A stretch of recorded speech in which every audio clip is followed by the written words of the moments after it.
Ադրբեջանից տեսակետները շատ են իրավիճակի հանգուցալուծման ուղղությամբ, այդ թվում նաև սահմանի հնարավոր բացման կամ հանրապետությունների առհասարակ կարգավորման առումով, բայց այլ բան է, թե ինչ է նշանակում կարգավորումը, որովհետև ինչ-որ բանի կարգավորումը դեռևս չի նշանակում, որ կողմերը հավասարաչափ ստանում են այն, ինչի համար ձգտում են, կամ այդ փոխզիջումները, որոնք կատարվում են, կոնկրետ զիջումների մասով դա հավասարաչափ է բաշխում։ Ադրբեջանի իշխանությունները 44-օրյա պատերազմի եւ դրան հաջորդած ժամանակահատվածում ստացել են այն ամենը, ինչը առավելապաշտական մոտեցումներով դրված է եղել իրենց առաջ։ Հայաստանը եւ Հայաստանի իշխանությունը այս 5, արդեն 6-րդ տարին է ընթանում, այս ընթացքում որևէ առերևույթ այս process-ից չի ստացել։ Ունեցել ենք հազարավոր զոհեր, Արցախն է հանձնվել,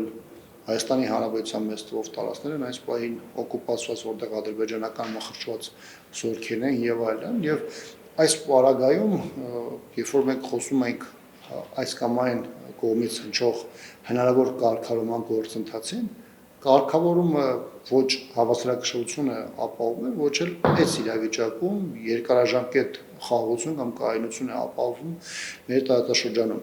Ադրբեջանցին իհարկե չեն կարող բավարարված չլինել նրանով, այն ինչ որ իրենք ունեցել են 5-6 տարիների ընթացքում, որովհետև 10 տարի առաջ Ադրբեջանում չէր կարող լինել որևէ մարդ կամ նրան եթե լիներ կհամարեին պայծառատես, եթե խոսար այսպիսի սցենարային զարգացման մասին։ Հայաստանյան իշխանությունը Ադրբեջանի համար հնարավորություն ստեղծեց դրանց իսկ նույնիսկ չպլանավորած իղձերն ու երազանքները դարձնել իրականություն։ Եվ սրա պայմաններում, երբ որ Ադրբեջանում խոսում են հարցի վերջնական կարգավորման մասին, այստեղ առաջին բանը մեր քաղաքացիների մոտ ոչ թե գալիս է այն, որ Հայաստանի համար կարող է սա լավ լինել կամ խաղաղություն լինել, մարդիկ հերթական անգամ սկսում են մտածել, թե այս փուլում ինչ է Հայաստանին իջեցվել եւ Հայաստանը ինչ նոր զիջումներ է անելու Ադրբեջանին։ Երբ որ բալանսը երկու երկրների միջև